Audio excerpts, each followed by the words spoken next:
How does BA work with Air Force and base housing? Imagine being stationed at a new base and trying to figure out how your housing benefits will work.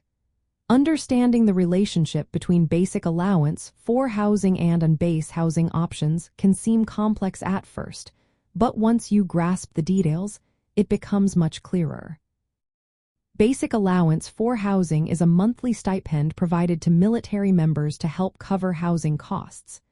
The amount of this allowance depends on several factors, including rank, pay grade, and whether the service member has dependents.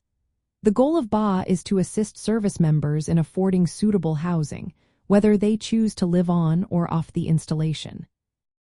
When it comes to on-base housing in the Air Force, the process is straightforward.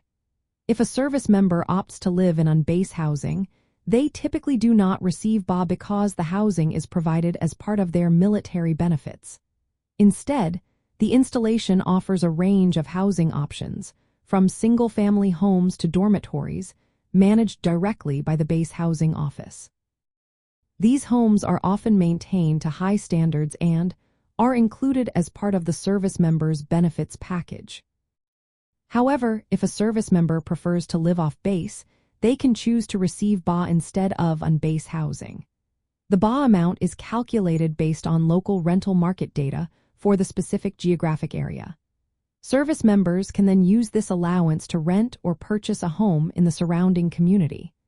The BA is paid directly to the service member, who is responsible for managing their housing expenses. It is important to note that service members living on base generally do not receive BA, but they benefit from the convenience and amenities of on-base housing. Conversely, those living off base have the flexibility to select housing that best suits their needs and preferences, supported financially by the BA. In summary, the relationship between BA and on-base housing in the Air Force hinges on the choice of residence. On-base housing is provided directly by the installation, eliminating the need for BA, while off-base housing is typically paid for through the BA allowance, giving service members more options and control over their living arrangements.